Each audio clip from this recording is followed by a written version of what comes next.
परम परम पूज्य साहिब जी, पूज्य सत्यकर साहिब जी जो इस संस्थान के संचालक और संस्थापक हैं, साध्वी बहन, मंच पर आसीन सभी श्रेष्ठ संतजन,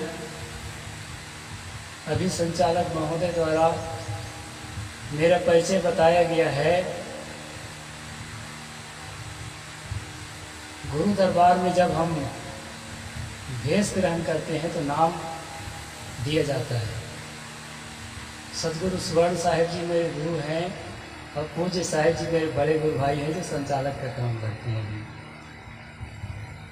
तो मेरा नाम अमित दास ही था, गुरु सदगुरु द्वारा दिया हुआ, लेकिन मैं बहुत सालों से भाषण प्रवचन मतलब ब्रह्मचारी वेश में तो तभी से चालू था। तो लोग अविनाश अविनाश साहेब लिखते गए, वही नाम चलता चला गया और चल ही रहा है, तो वो नाम दब गया है। और मैं स्वीकार करता हूँ मेरा नाम वही है, सर साहिब जी ने भी बोला वही है, सदगुरु द्वारा दिया हुआ नाम। अभी हम सब सुन रहे थे अंगुलीमाल की कहानी। मैं वीडियो बना रहा था और ये वीडियो जो है आपको रेशनल कबीर यूट्यूब चैनल के माध्यम से प्राप्त हो जाएगा। अगर आप टच मोबाइल चलाते हैं तो rational Kabir YouTube channel search करेंगे तो ये वीडियो जो भी बनाया गया है वो भी मिल जाएगा और मैं बोल रहा हूँ वो भी मिल जाएगा। मैं सदगुरु कबीर साहब की एक साखी लेकर आया हूँ। अभी अचानक मेरे दिल में आया तो उसी साखी को बोलता हूँ। सदगुरु ने कहा, खुल खेलो संसार में, बांध सके नहीं कोई, बाल न बाका कर सके जो जग बैरी होए। ये साखी ग्रंथ में है, बीजक में नहीं है, बीजक में मत खोजना। कबीर साहब के बीजक के अलावा भी बहुत से ऐसे ग्रंथ हैं जिनमें प्रमाणिक शब्द हैं। कबीर साहब के प्रमाणिक उन्हीं शब्दों को माना जाता है विवेकियों द्वारा जो तर्क संगत हो। इस साखी को कुछ बदल दिया गया है, कुछ परिवर्तित स्वर में साखी आया है। जाको राखे साइया मार सके न कोई, बाल न बाका कर सके जो जग बैरी हो। पहला लाइन को बदल दिया। बदल इसलिए दिया गया कि जो कबीर साहब के पहली लाइन में जो बात थी वो बात जानदार थी और बहुत कठिन है। बकरी देखे आप लोग, बकरी सब देखे होंगे, देहात के रहने वाले। बकरी को जहां बांध दीजिए वो बंध जाती है, जिधर हाकिए उधर हक जाती है। बकरी के अलावा भी कई ऐसे प्राणी हैं जिनको जैसे बांधोगे वैसे रहेंगे। पालतू पशु पक्षी जैसे खोलेंगे वैसे जिधर हाकेंगे जाएगा।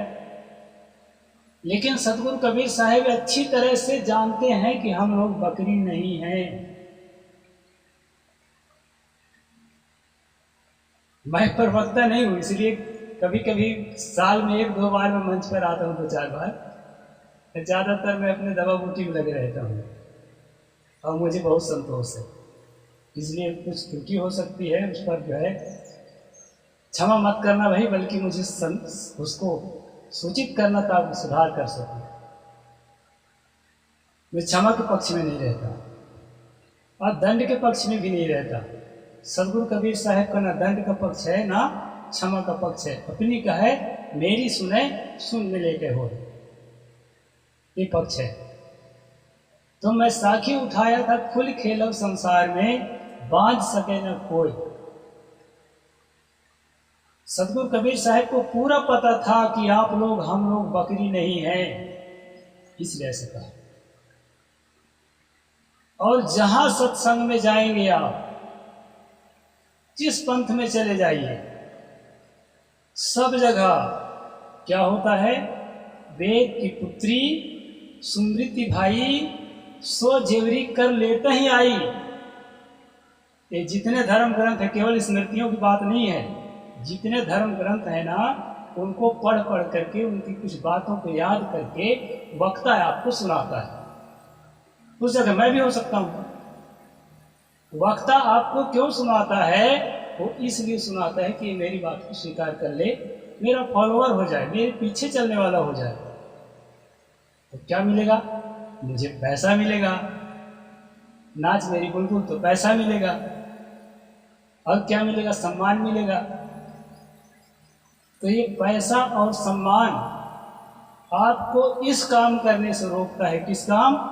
खुल खेलो संसार में, अपने वैचारिकी को खुला रखो, स्वतंत्र रूप से सोच सको। इस काम को सारे सत्संग, चाहे जिस पंथ में चले जाओ, यहाँ तक कि हमारे पारक सिद्धांत के भी कम से कम 85 से 90% प्रवक्ता यही धंधा करती है कि आपकी वैचारिकी स्वतंत्र ना होने पाए, कहीं न कहीं खूंटा में बंध जाओ। सतगुरु कबीर साहब ने खूंटा में बंधे हुए को खोलने का काम किया है, बांधने का काम नहीं किया है। जितना बंधेंगे उतने घातक बनेंगे आप। आप अपने बच्चे को बंदूक थमा दीजिए, अगर आप बंधे हुए हैं तो उसके कंधे में बंदूक जब आएगा, मुझे भी गोली चलानी आती है क्योंकि मैं एनसीसी ट्रेनिंग करता था विद्यार्थी काल में। कई बच्चों को आता है और आप लोगों को, कई लोगों को आता होगा, कोई कठिन नहीं है। यदि आपने अपने आप को बांध लिया कि मैं क्या हूं, मैं एक हिंदू हूं, जय श्री राम कहना मेरा धर्म है, और जय श्री राम को नहीं स्वीकार कर रहा है, मान लो उसको खंडन नहीं कर रहा है, लेकिन नहीं स्वीकार कर रहा है, तो उसको गोली मारना भी मेरा धर्म है। एक बंधा हुआ, खूंटे में बंधा हुआ व्यक्ति, मानसिक रूप से बंधा हुआ व्यक्ति के अंदर ये सोच पैदा होती है।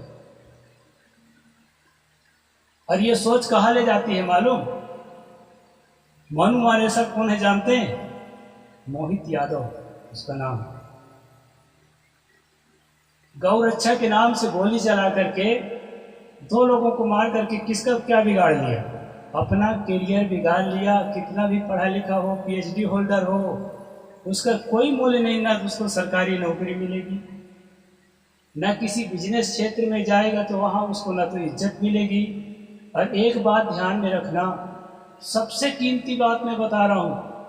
कौन सी बात? आपके प्रति लोगों की श्रद्धा कितनी है, आपके प्रति लोगों का विश्वास कितना है, इसी पर आपका व्यापार आधारित होता है। चाहे जो भी व्यापार हो, आपके प्रति, भगवान प्रति नहीं, भगवान प्रति तो उसका अपना विचार है, किस भगवान को मानता है, लेकिन आपके व्यक्तिगत, आपके प्रति लोगों की श्रद्धा कितनी है, आपके प्रति लोगों का विश्वास कितना है, इस पर जो है आपका व्यापार आधारित होता है। और ये श्रद्धा और विश्वास लोगों के दिल में कैसे बढ़ेगा? आपकी इमेज के ऊपर। लोग किस दृष्टि से आपको देखते हैं? क्रिमिनल की दृष्टि से देखते हैं कि एक अच्छा आदमी की दृष्टि से देखते हैं कि एक मसीहा की दृष्टि से देखते हैं? इस दृष्टि से आपके प्रति लोगों का भाव बनेगा। और अगर आप बंध गए कहीं पर, आप इस्लाम में बंध गए, ISIS के सदस्य, में पक्षपाती नहीं हूँ, ISIS का सदस्य बन गए, यहाँ ज़्यादातर हिंदू हैं इसलिए उनका उदाहरण देना यहाँ के लिए प्रासंगिक नहीं है, लेकिन पक्षपात ना होने पाए इसलिए मैं उसको भी यहाँ दे देता हूँ। उसमें ISIS का अगर सदस्य बन गए तो आपके बच्चों के कंधे में जो बंदूक होगा वो किसके लिए होगा? जो आपकी विचारधारा को स्वीकार नहीं करता, हमारी बात को नहीं मानता, इसका मतलब वो हमारा दुश्मन है, मारो उसको। कई नेताओं के वचन सुने हैं ना, गोली मारो सालों को, ये शब्द है उनके, मेरे शब्द नहीं है भाई। तो ये जो संकुचित विचारधारा है, कबीर साहब का मुख्य उद्देश्य था कि संकुचित विचार हमारे जीवन से बाहर होए, को हिंदू को तुर्क कहावे, एक जीवी पे रहिए। इस दुनिया में कौन हिंदू है, कौन मुसलमान है, एक धरती पर मिल बांट करके रहो। और कहीं पर बात बिगड़ रही है, मानता हूं, कहीं पर दंगा फसाद हो रहा है, आतंकवाद हो रहा है, बिगड़ रही है बात, लेकिन उसको सुलझाने का साधन बंदूक नहीं। बंदूक से आज तक कोई, सम्राट अशोक ने जब बंदूक समझ नहीं चलता था, जब शस्त्र को त्यागा है तब दुनिया का सबसे बड़ा सम्राट बना है। आज भी उतना बड़ा सम्राट कोई नहीं बन पाया। इस डेमोक्रेसी के जमाने में भी उतना बड़ा राष्ट्र मालिक कोई नहीं बन पाया अभी तक, जो भारत का एक महान बहादुर सम्राट अशोक। लेकिन वो इतना बड़ा कब बना? शस्त्र को त्यागने के बाद, अपने अंदर की बुराइयों को त्यागने के बाद। अभी साहेब जी अंगुलीमाल का कहानी बता रहे थे। अंगुलीमाल का पीठ तथागत बुद्ध ने कब ठोका? तब ठोका जब वो लहू लुहान होकर के आया। सुने ना कहानी भी, लहू लुहान होकर के आया, जनता के द्वारा मार खा करके आया। और उस समय जब तथागत बुद्ध उसके पास मिले, कहानी याद है कि नहीं? मैं भी अभी सुना हूं, मुझे लेके याद हो गया है। जब वहां मिले तो उन्होंने कहा कि गुरुदेव, अभी तक मैंने 999 के लोगों को मारा है, और आपके ज्ञान पा करके मैं ये समझ पाया हूं कि वो सब सपना है। 999 लोगों को मारा है, वो क्या है? सपना है। तो ये जो खून निकल रहा है ना, लथपथ हो गया हूं, तो फिर ये क्यों सपना नहीं है? ये भी सपना है। तो अंगुलीमाल का पीठ तब थपथपाया गया जब उसने बंदूक त्यागा। आज की भाषा में कहता हूं, उस समय की भाषा में फरसा, तलवार जो भी रखा था, उसको जब त्यागा तब उसके गुरु के द्वारा पीठ थपथपाया गया। हमारा पीठ कब थपथपाया जाएगा? नेता लोग तो तब थपथपाएंगे जब हम बंदूक रख करके उसके विचारों के खिलाफ जो उसके विपरीत होगा उसको गोली मारेंगे, तो तभी थपथपाएगा। लेकिन संत, जो वास्तविक संत है, जो सच्चा कबीर का अनुयायी है, जो सच्चा तथागत बुद्ध का अनुयायी है, सच्चा महावीर का अनुयायी है, सच्चा गुरु नानक का अनुयायी है, वो संत कब आपकी पीठ थपथपाएगा? जिस दिन आप हिंसा के भाव को त्याग करके और अहिंसा को अपने जीवन में आत्मसात करेंगे। उस बंधन को तोड़ करके, बकरी की तरह जहां बंधे हुए, उस बंधन को तोड़ करके, हिंदू कहूं तो मैं नहीं हूं, सब मुसलमान भी नाई, 5 तत्व का उतरा गए भी खेले माए। इस चीज में जब अपने जीवन को आप ढाल लेंगे, उस दिन संत आपकी पीठ थपथपाएंगे कि बेटा आज सही काम करके आए, आज जो है मेरे आशीर्वाद के पात्र हो, आज मेरे धन्यवाद के पात्र हो। इसके पहले धन्यवाद के पात्र नहीं है। और ऐसे संत, ऐसे हीरा जो आपके पीठ थपथपाते हैं, दुनिया में कम है। सेलिब्रिटी नहीं है, उनके सामने बहुत बड़ी भीड़ नहीं है, बहुत सारा रुपया नहीं है। हो सकता है हमारे जैसा फुटपाथ में 2-4 सामान रख के व्यापार करके बैठा हो। मैं अपनी बात नहीं कह रहा हूं, सिमिलरिटी के हिसाब से कह रहा हूं, ऐसा हो सकता है। गहराई पर उतरे, गहराई पर तभी उतरेंगे जब खुल खेलो संसार में, अपनी वैचारिकी को खुला रखें। सत्संग का मतलब थोड़े कि आपको हम बांध दें कि मैं मानता हूं वही सही है। मैं कभी भी अपनी बात को भी ऐसा नहीं रखता कि मेरी बात आप लोग स्वीकार करें। मैं जो कहता हूं उसको आप मान लें, ये मैं तय नहीं कर सकता। ये कौन तय करेगा? ये तय करने का हक आपको है। अगर मैं तय करूंगा और आपको वैचारिकी नहीं मिल रही है तो मेरे लिए बोलिए, मारने के लिए आओगे। ये कैसा आदमी है, थोपना अपनी बात। इसलिए थोपना सच नहीं है। अपने आप को इतना मजबूत करें, इतना स्ट्रांग करें कि आपके भीतर का दिल सच तक पहुंच सके। सत्संग का मतलब है कि हम सच तक पहुंचने का काम करें। आखिरी सच है क्या चीज? मेरे बताने से सच को अगर आप मान रहे हैं तो आप सच को अनुभव नहीं कर रहे हैं।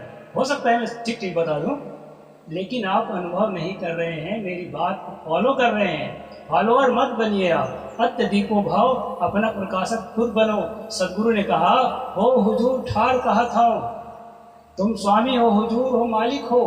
किस चीज के मालिक? अपनी वैचारिकी के मालिक पहले। मैं अंदर नहीं जा रहा हूं, अंदर की बात आपको खुद अनुभव करना है।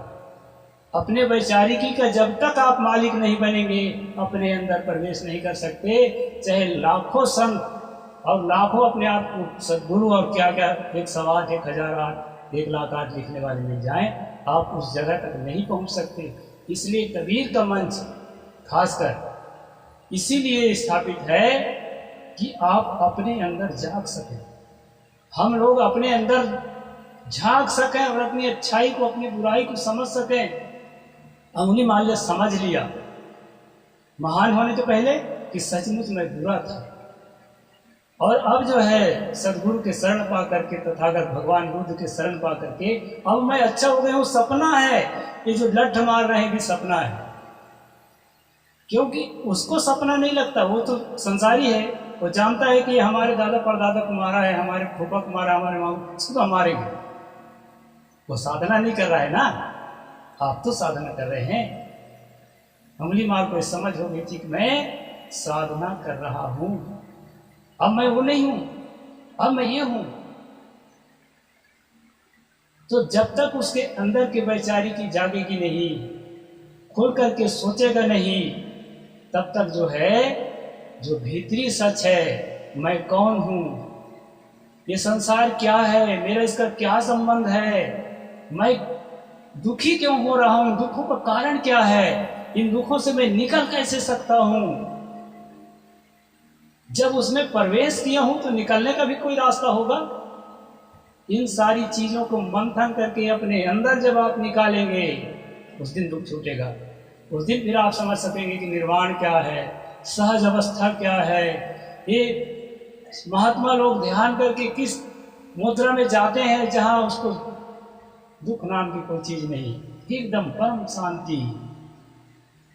इसको आपको स्वयं कमाना पड़ेगा। कोई संत अगर थोपता है या मैं थोपता हूं तो आपका अपनी कमाई नहीं है, वो केवल ऊपरी है और आपके हक का नहीं है, वो आपके अधिकार उसमें नहीं है।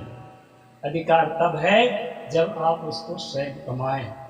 तो सदगुरु कबीर साहिब की जो साखी है, खुल खेलो संसार में, बांध सके न कोई और बाल न बांका कर सके जो जग बैरी होए। पूरा संसार भी एक तरफा हो जाएगा तो आपके असली स्वरूप से, असली दशा से, जिसको आपने हासिल किया अपने मेहनत से, अपने परिश्रम से, उस दशा से आपको पूरा संसार एक होकर के भी अलग नहीं कर सकता। तो मेरा समय पूरा हो गया है, 18:22 हो गए हैं। आप लोग जो है, मैं भाई ड्राफ्ट का काम करता हूँ, आखिरी में बताऊँगा सत्संग खत्म होने के बाद। इसके लिए अभी मैं यहीं पर अपनी बात को पूरा करता हूँ।